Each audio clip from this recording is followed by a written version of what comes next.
안녕하세요. 이번 시간에는 이제 순살치킨 먹고 싶다님이라는 분이 이제 올리신 댓글을 읽어보고 이제 관련 이제 제 생각을 말씀드리도록 하겠습니다. 외국계 기업에서 일하는 개발자와 대화해보면 한국 기업들이 새로운 기술 도입을 상당히 꺼려한다고 해요. 결국은 고급 인력 개발자 인건비가 아까운 거죠 라고 말씀을 하셨어요. 근데 어느 정도 저도 동의가 되는데, 한국에서 이제 개발자로 생활하다 보면 이제 기업에서는 일정 맞추는데 급급해서 새로운 기술 도입을 잘 안 하려고 하는 경향이 확실히 있습니다. 그리고 그래서 그런지 노벨상도 사실은 기술 쪽에서는 나오지 않죠. 대부분 뭐 일본이나 그러니까 동양 쪽에서는 일본, 중국 아니면은 아무튼 기술 자체를 주도하고 만드는 곳은 사실 어 그냥 중국 쪽이나 아니면 순수 어떤 뭐 수학이나 순수 과학이나 이런 거는 확실히 또 일본에도 밀리고, 이게 왜 그런가 이렇게 생각을 해보면 기술자를 첨대하는 문화가 확실히 있는 것 같아요. 그래서 기술자를 첨대하는 게, 그러니까 사실 그 여러 가지, 그러니까 이게 첨대가 그냥 대놓고 아 무슨 개발자 안 좋아요 이런 게 아니고, 그러니까 간호조무사, 그렇게 사람들이 무시하는 간호조무사조차도 1년 정도 배워야 라이센스를 취득할 수가 있는데, 우리나라 같은 경우는 개발자는 4개월, 5개월, 6개월이면 된다, 이런 프레임이 몇십 년 동안 계속 왔던 거죠. 그러다 보니까 이제 단일 언어만 배우고 컴퓨터공학과 전공자들에 비해서 되게 얕은 레이어로 이제 공부하고 현업에 오래 있는 사람들이 많아지다 보니까 이제 단일 언어를 되게 추종하는 경향이 있어요. 특히나 우리나라에서 자바랑 파이썬을 욕은 할 수가 없어요. 왜냐면은 파이썬은 인공지능 때문에, 제가 파이썬을 주로 이렇게 썼던 프로젝트, 파이썬 장구하느라고 좀 썼던 15년 전만 해도 파이썬 점유율이 되게 낮았고, 그때 그냥 웹 프레임워크 일부에서만 쓰던 거예요. 그 다음에 인공지능에서 갑자기 파이썬이 막 이렇게 급부상을 하더니 갑자기 또 파이썬을 욕을 못하는 사회가 된 거죠. 그 전만 해도 파이썬 모임, 물음표 이런 느낌이었거든요. 자바가 최고지 무조건 뭐 이런 거야. 근데 되게 단순하고 1차원적인 생각이고, 관련 다른 언어들의 특징이나 관련 다른 프레임워크들의 특징을 전혀 모르는 상태에서 그런 얘기를 하는 거예요. 지금 뭐 C샵만 하더라도 사람들이 많이 비판을 하는 포인트가 그거였거든요. 아, 얘는 비용이 많이 들어서 범용적이지 못하다. 왜냐면 일단은 초기에만 해도 IIS 서버 위에서만 동작을 하는 뭐 백엔드를 할 수 있다든지, 그래서 좀 제한적으로 썼거든요. 윈도우즈 서버에서만 쓴다든지. 막 그러다 보니까 이제 그러니까 윈도우즈에 그냥 국한된 거다. 지금의 뭐 스위프트 같은 느낌이 좀 들겠죠.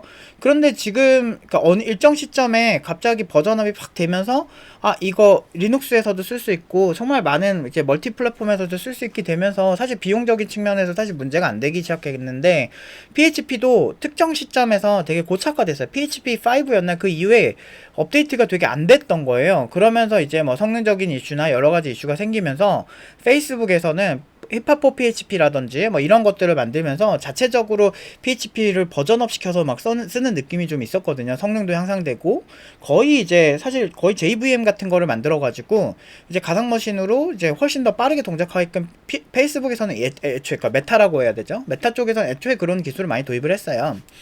그래서 사실 본인이 조금만 찾아보면 훨씬 더 괜찮은 기술들이 많은 건데 그러고 싶지 않은 거죠. 왜냐면 대다수는 자기 밥벌이만 보고 자기 앞만 보고 사는 사람들이 많으니까. 그런데 그게 결국에는 나중에 자기를 그러니까 뭐 옥죄는 그런 게 된다는 거죠. 왜냐면 제가 이제 옛날에 같이 일했던 동료들이 지금 어떤 사람은 뭐 수백억 자산가가 되고, 어떤 사람은 뭐 수십억 정도는 있는 것 같고, 어떤 사람은 지금 뭐 네카라쿠베 당토에서 이제 핵심 개발자로 이렇게 떠오르고 이런 사람들이 종종 있어요.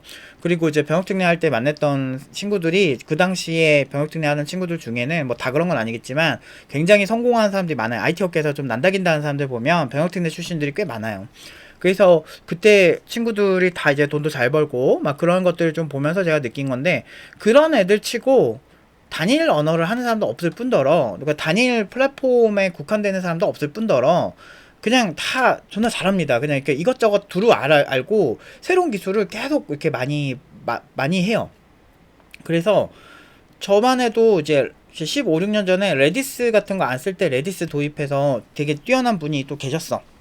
주변에 그런 분이 컨설팅을 해주셔가지고 한번 이거 요즘 괜찮다 해가지고, 그 당시에 파란 개발자 블로그가 유명해가지고 지금은 파란이 사라졌는데 그거 되게 안타까운데, 그때 거기에 엑스구르라는 분이 이제 되게 많이 이렇게 공유를 해주셨었죠. 그래서 이제 그거 전문적으로 공유해 주시는 팀이었기 때문에 되게 전문적이었어요. 그래서 거의 올라오는 거 한두 번씩 나오면 이거 괜찮다 하면은 이제 팀 단위로 같이 꽁냥꽁냥 얘기해가지고 20대 막 초중반밖에 안 되는 친구들이 다 졸라 잘하는 친구들, 지금 네카라쿠베 당토에서 날아다니는 애들, 그런 애들이 그냥 모여가지고 야, 이거 한번 해볼까 막 하는 거죠. 근데 기존에 다른 회사에 갔을 때는 뭐 도입한다 그러면 무조건 싫다 그러고, 그러니까 무조건 일단은 위험하니까, 어떻게 보면 위험도가 있죠. 새로운 기술을 배운 데는 항상 위험이 있어. 그래서 이거 혹시나 크리티컬한 문제 생기면 큰일 날 것 같은데 어떡하냐 막 이렇게 얘기를 되게 많이 하고 그랬었어요. 근데 그런 사람들은 그냥 계속 그냥 아무따 스프링이었던 거야. 근데 그 이후에 우리는 뭐 레디스도 쓰고, 지금은 레디스가 대세 기술이고 아무나 다 쓰잖아요. 근데 제가 팀노바에서 11년 전, 12년 전에 레디스를 가르칠 때만 해도 검색해도 한두 개 기업이 나올까 말까요. 지금 뭐 수십 개, 수백 개 나오는데, 그러니까 그런 거야. 그러니까 결국에는 새로운 기술을 받아들인 사람이 결국에는 더 왕자를 차지할 수 있고 더 많은 걸 할 수가 있다는 거죠. 저희 같은 경우도 인공지능 나온 초기에 뭐 어느 날 갑자기 무슨 팀노바가 AI 교육하는 줄 아시는 분들도 있어요. 그런데 절대 그렇지 않고, 인공지능 초기에 사실은 그 전부터 했었던 거죠. 그 전부터 했었고, 애초에 팀노바 만들기 전부터 우리는 인공지능 기술 계속 하고 있었어요. 다만 그게 대세가 되냐 안 되냐의 문제인 거지. 그러니까 사람들이, 어쨌든 제가 이 얘기를 통해서 하고 싶은 게, 되게 생각들이 일천적이고 자기가 한 밥그릇만 생각을 하니까, 그러니까 내가 배운 언어가 무조건 좋고 내가 제일 잘하는 언어가 무조건 최고고 자꾸 이런 식으로 간단 말이야. 근데 이게 되게 감정적인 거라는 거죠. 내가 그렇게 됐으면 좋겠다라고 하는 믿음, 소망, 사랑, 종교의 영역이라고. 그게 되게 위험하다고. 그게 절대 도움이 되지 않아요. 제가 결과로 증명한 사람이잖아요.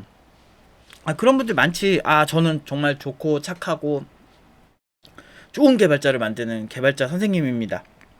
그런 사람들은 많은데 결과적으로 그게 증명된 사람들이 많지가 않아요. 제가 사막의 오아시스가 되겠다가 한 이유가 거기 있는 거거든요. 근데 관련 기사들을 좀 찾아봐도 되게 재밌어요. 한번 보시면 AI 전문가에게 활짝 열린 미국 영주권 취득 제도. 미국에서도 굉장히 AI 그 인력에게 굉장히 호의적인 모습을 보여주고 있고, 우리나라도 AI 인재 모시기 풀 패키지 배우자의 가사 취업도 허용 뭐 이런 식으로 인재들 지금 모시겠다고 작년 말부터 난리예요. 해외도 그렇고 뭐 AI 그러니까 개발자 뭐 이제 뭐 사라지네 뭐 이런 얘기 겁나 많이 하는데, 지금 아직도 인력 없어가지고 난린데 AI 쪽은. 그러니까 AI 개발자는 개발자 아닙니까? 다 개발자지. 다만 개발의 장르가 바뀐 거지. 근데 이것도 미리 준비를 하셨으면 진작에 준비했어요. 팀노바 AI 개발자 나온 지가 졸업생 기준으로만 해도 최소 막 6, 7년 전부터 나왔어요. 6, 7년이 뭐야. 8년 전부터 계속 나왔죠. 계속 AI 작품 계속 나왔었고, 연구소 들어간 친구도 되게 많았고. 근데 뭐 아무튼 그렇습니다. 근데 결과로 계속 얘기를 하는데, 이제 보면은 저희 교육 쪽만 봐도 잘 아시겠지만, 기존에 본인들이 아는 언어와 별도로 다른 언어를 배우면 그냥 자기 상식에 어긋났다라고 생각하는 그런 강한 확신을 가진 사람들이 너무 많아요. 근데 이경수 씨가 그 얘기를 했었죠. 이제 되게 무식한 사람이 신념을 가지면 굉장히 무섭다라는 그런 얘기를 하는데, 이게 그런 거랑 되게 비슷한 거예요. 자기 상식에 어긋나거나 그러면 무조건 잘못됐다라는 거죠. 근데 중요한 건 우리가 왜 결과를 자꾸 등한시하고 자기가 마음에 안 드는 거에만 집중을 하는 거죠.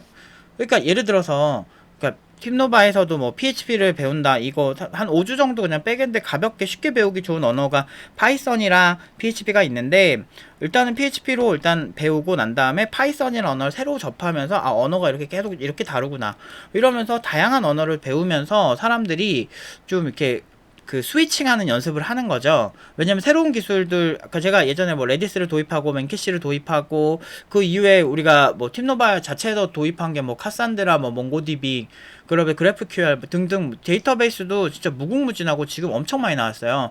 그리고 뭐 공장에서 쓰기 좋은 데이터베이스도 있고, 이게 애초에 되게 다양하거든요, 데이터베이스도. 근데 데이터베이스도 이제 뭐 마리아DB나 RDBMS 위주로만 써보신 분들, 그런 분들이 무조건 이게 최고다라고 하면 애초에 빅데이터나 인공지능 자체가 탄생할 수 없었거든요. 근데 얕은 지식으로 그런 얘기를 하는 사람들이 되게 많은데, 중요한 거는 이게 전문 영역이다 보니까 진위 여부를 아무도 모르니까 그냥 절대 다수가 많이 쓰고 대중적인 기술만 계속 각광받고, 그거 외적인 저같이 교육 커리큘럼에서도 이렇게 지금 뇌 가소성 이론 때문에 일부러 이렇게 저희가 좀 여러 언어들을 계속 바꾸면서 하나에 안주하지 못하게 학생들을 좀 이렇게 뇌과학적으로 가르치고 있고, 그게 결과가 연봉 5천, 6천, 7천, 8천으로 나오는 거다. 아무리 얘기를 해도 모르겠고 너네 PHP 배우니까 무조건 존나 못하는 거임, 막 이런 식으로 가는 사람들이 너무 많은 거죠. 근데 그런 사람들이 너무 많다 보면 이제 엔지니어가 나중에 지쳐버린 거죠. 저도 좀 그런 사람들, 어차피 뭐 그런 사람이 그렇게 얘기해도 제가 커리큘럼 바꿀 생각이 없고, 어차피 결과가 졸라게 좋기 때문에 뭐 사실 바꿀 생각은 전혀 없지만, 그럼에도 불구하고 괜히 그렇게 들으면, 괜히 그런 사람들이 있으면 좀 속상한 느낌이 있는 거죠. 괜히, 그러니까 그런 거예요. 그러니까 이렇게 지치게 만들어요. 한국 사회 자체가 교육 혁신? 우리만큼 결과 좋은 곳이 어딨어. 근데 우리처럼 압도적으로 잘하는 곳이 어딨어. 근데 왜 중요하지 않아요. 그러니까 이게 한국 사람의 특징인 거죠. 그러니까 해외 자체적으로 생산이 안 되는 거야. 우리나라 프로게이머들이 왜 잘하는데, 자체적으로 생산이 될 수 있는 인프라가 구축이 됐지. 그러니까 오히려 되게 실용적이고, 그리고 아주 선수 관리 풀도 굉장히 뛰어나고, 중국보다 훨씬 사람들이 적은데도 불구하고 중국을 항상 이기는 그런 엄청난 프로게이머들이 나오는 건, 그 시장 자체가 오히려 좀 되게 유연한 사고를 할 줄 안다는 거죠. 양궁 쪽도 잘 되는 이유가 뭐예요? 다른 스포츠에 비해서 양궁 쪽은 확실히 실력 있으면 위로 올려주고 이런 게 되게 강하잖아요. 우리나라에서는 실력이나 결과로 얘기하면 뭔가 되게 좀 뒤틀린 게 있어요. 근데 우리 분야만 그런 게 아니고, 그 예술 쪽도 들어보면 그게 되게 심하고, 그러니까 전반적으로 이게 사람들 사이에서 어그로가 끌리지 않고 조용조용 엄청나게 잘해야만 올라갈 수 있는 것 같은 느낌이 있죠. 그렇기 때문에 사실 서양 쪽에서는 결과 나오고 그게 되게 나이스하면 그냥 오케이 되는 거거든. 그러다 보니까 그냥 실력 좋고 그 시장에서 그냥 고연봉자 많이 만들고 그런 것들이 그냥 무조건 올라갔을 거예요. 그래서 제가 왜 영어권 국가에서 이걸 하지 않았을까, 왜 나는 영어권 국가에서 태어나지 않았을까라는 생각을 한두 번씩은 해보긴 했죠. 근데 어쩔 수 없죠. 결국에는 한국 그 특유의 그런 뭐 외국인 모시기 뭐 이런 걸 하겠는데, 근데 이거 외국인 모시기도 되게 웃긴 게, 외국인 CTO를 삼성 같은 데서도 뭐 모시겠다고 막 되게 같은 조건으로, 실리콘밸리랑 같은 조건으로 주겠다 뭐 이렇게 하고 했었는데, 결국에는 그게 안 됐죠. 그리고 네이버도 그렇고 이제 많은 기업들이 인공지능 연구소를 한국 내에서 만들기에는 인력 수급이 안 되는 거죠. 이 되게 수직적이고 좀 새로운 거에 투자 안 하고, 그리고 교육도 새로운 교육하면은 사람들이 되게 비판만 하고 어떻게든 막 신변잡기 하고 막 이런 기업, 이런 곳들, 그러니까 팀노바가 많이 당했죠. 막 그런 것들이 되게 많으니까 하기 싫으니까 결국에는 한국 내에서는 좋은 개발자들 생산되기가 되게 하늘의 별 따기가 되고, 결국에는 이제 해외에서 연구소를 설립해서 거기 있는 똑똑한 인력들을 그냥 채용을 하게 되는, 오히려 그러니까 그런 거예요. 내가 예전에도 얘기했지만 지방에서 왜 개발자들이 자꾸 지방으로 안 내려갈까 이 얘기를 했는데, 지방은 임금을 되게 짜게 부르거든요. 막 옛날에 부산 잡코리아 이런 거 되게 많이 봤어요. 그러니까 보다 보니까 이제 평균치가 되게 낮은 거야. 근데 팀노바 졸업생들이 지방에서 되게 고연봉으로 가는 경우가 있어요. 가끔 이제 여행 좋아하고 새로운 곳에서 뭐 살아보기 좋아하는 친구들이 있거든.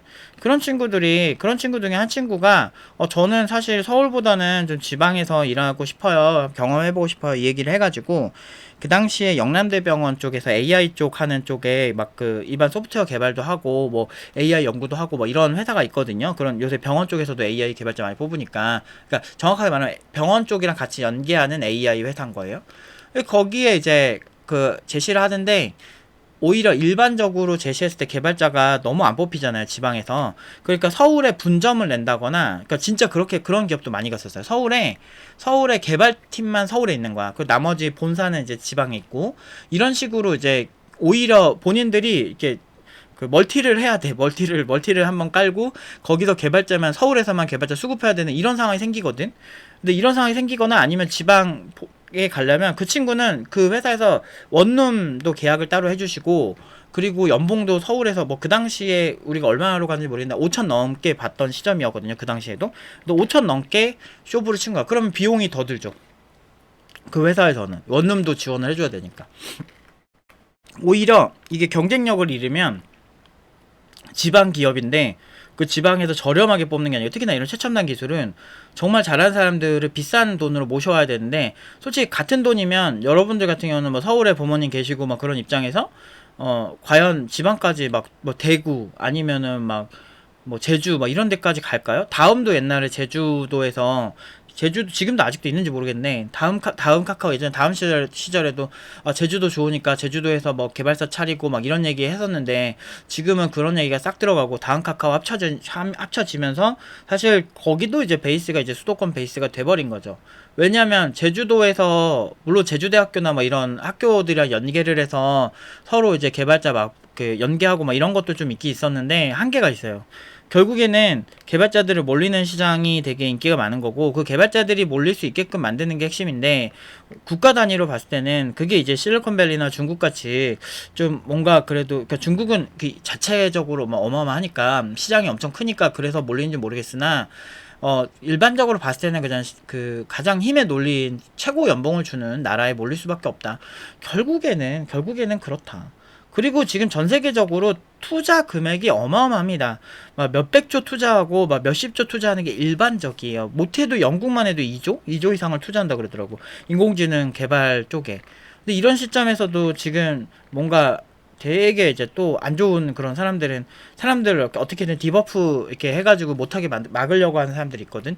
그런 사람들은 이제 일반적으로 또 이제 개발자 사라진다 이 얘기만 계속 하는 거야 자꾸. 근데 그거 되게 자극적인 썸네일에서 나오는 거고 개발자들이 사라진다기보다는 물론 이제 되게 못하는 개발자들은 애초에 근데 못하는 개발자는 회사에서도 1인분이 아니었어요. 그래서 그 사람들 성장할 때까지 기다려주고 이랬는데 근데 갑자기 어느 순간부터 사람들이 극단의 이기주의, 그러니까 자기가 못하면 주제 파악을 하고 못하는 만큼 회사에서 조금 더 뭐 이렇게 희생을 한다든지 이런 부분이 분명히 필요하거든요. 근데 나는 신입인데도 되게 그 팀장님과 동급이고 나는 되게 인간은 모두 수평적이고 막 그런 마인드로 실력이 수평이 아닌데도 같은 대우를 받으려고 하고 막 그런 어떤 안 좋은 밈이 막 돌면서 사람들이 그러니까 이렇게 지금 당장 일하고 있는 사람들한테는 이게 그냥 밈이거든. 그냥 출근하기 싫고 팀장님 오늘 또 저녁에 카톡했네 짱나네 막 이런 밈인데 그거를 되게 어렸을 때부터 진지하게 바라보던 10대들 그걸 배운 10대들이 20대가 되면서 그거에 대해서 완전 발작 버튼이 너무 심하게 눌리는 거예요. 그러니까 드라마 작가들이 그래서 문제라니까. 드라마 작가들이 마치 되게 서민인 여성들도 뭐 부잣집이랑 뭐 재벌집이랑 결혼할 수 있는 것처럼 그런 환상대를 만들어줘서 약간 허영심이 많이 늘어가지고 지금 결혼 시장에 문제 생긴 거랑 비슷한 건데, 그러니까 약간 그래요. 북한 사람들도 탈북할 때 그런 생각 많이 한다고 그러더라고요. 한국 드라마 보면은 진짜 2층 집에서 살 것 같고 막 그런 생각을 한다고 하더라고요. 그러니까 아직 판타지를 못 깬 거지. 그러니까 그런 건데 이게 되게 그 나라의 분위기가 전반적으로 이게 되게 심하고, 그리고 저도 사실은 그냥 어쨌든 뭐 그냥 내가 할 수 있는 그런 그냥 노력만큼 그냥 하기는 할 건데, 근데 애초에 처음엔 옛날에만 해도 패기가 장난 아니었어요. 제가 막 그러니까 진짜 한번 제대로 한국 소프트웨어를 진짜 개쩌는 개발자들 한번 채워보자, 진짜 보여주겠다. 지금 제 옛날 동료들은 이미 엄청나게 성공했죠. 그래서 사실 제가 교육을 한 걸 약간 후회하는 부분은 뭐냐면, 학생들만 보면 힐링이 많이 되지만 학생들을 제외하고 나머지 부분에서 보면 그냥 나는 개발자로 살걸, 그런 생각도 요즘 많이 해요. 그러면 훨씬 안정적으로 훨씬 편하게 살았을 텐데라는 생각. 그 사람 때문에 받는 스트레스. 유튜브 저희 그렇게 막 사람들을 막 좋아하는 성향은 아니라서 유튜브에서 좀 그런 악플이 달리거나 막 이런 것도 있고 막 그 좋은 댓글도 너무 달려서 막 행복하고 그런 것도 있지만, 막 그런 것들을 보면서 좀 답답한 사람들 막 보고 이런 게 좀 되게 힘들더라고. 근데 어쨌든 저는 웬만하면 이제 많은 되게 힘들어 하시는 분들이 되게 댓글 많이 써주시니까 그런 것 때문이라도 댓글을 항상 확인을 하려고 하거든요. 왜냐면 혹시라도 내가 놓치면 안 되는 댓글 있으면 내가 좋은 답변을 해주면 좋으니까. 근데 이제는 조금 한국 시장의 한계점을 많이 느끼긴 하는 것 같아요. 그러니까 교육 혁신을 많이 해온 입장에서 절대 이거는 한국 시장 자체가 가진 고질적인 문제다. 마치 일본을 보면 코로나 때 아날로그로 문제를 해결하던 그런 일본을 보는 느낌이랄까? 이거는 어쩔 수 없다. 이건 바뀌지 않는다라는 생각이 되게 많이 들면서 그냥 내가 가르치는 학생들만 좀 그냥 소소하게 그냥 하자, 이런 생각밖에 안 하는 것 같아요. 그래서 결국에는 이제 개발자가 사실은 답이 없습니다. 지금 그 해외로 진짜 여러분들이 뛰어나게 하실 거면 한국에서 열심히 공부하셔서 일정 수준 이상 높인 다음에 영어 공부 많이 하셔서 해외로 가시는 것도 나쁘진 않을 것 같아요. 제 제자들도 이제 해외 가는 친구들도 뭐 종종 있는 거 보면 뭐 틀린 건 아닌 것 같아요. 물론 그렇다고 해서 한국에 뭐 희망이 없고 막 그런 건 아닌데, 그 어떤 뭔가 한번 두들겨 맞아야 돼요. 그러니까 IMF를 겪고 난 다음에 우리나라가 금융시장이 개방이 됐거든요. 그런 건 좀 비슷한 느낌? 그러니까 좀 이렇게 두들겨 맞고 좀 이렇게 하면 초토화가 한번 돼야 돼. 그래야 이제 엔지니어 좀 레벨 높은 엔지니어 귀한 것도 알고 좋은 교육기관 귀한 것도 알겠죠. 그냥 우리나라는 그냥 구비지원으로 그냥 쭉 가는 게 맞아요. 제가 봤을 땐 그냥 제가 괜히 괜한 짓을 한 것 같은 느낌이 들 때가 좀 있습니다. 아무튼 이런 거 보면 좀 답답해요. 개발자도 답이 없고 한국에서 진짜 정상급 개발자는, 저는 근데 정상급 개발자면 해외 가셨으면 좋긴 하겠어요. 개인적으로. 왜냐면 우리나라 네이버도 AI 연구소를 뭐 프랑스에 짓고, 프랑스가 아니고 뭐 프랑스랑 또 어디야 그 실리콘밸리 이런 데 하고, 뭐 삼성도 마찬가지고 뭐 SK도 그렇고 AI 관련 인력들은 지금 해외에서 자꾸 우리나라 기업인데도 우리나라에서 답이 없으니까. 근데도 뭐 시장 분위기는 뭐 개발자 사라진다 그래가지고 개발 공부하는 사람들 다 맞고 이러고 있는데, 사실 누가 그런 거 보면서 답답하지 않겠어. 아무튼 좀 되게 답답해요, 이런 거 보면. 아무튼 됐습니다. 오늘 여기까지 하도록 하겠습니다.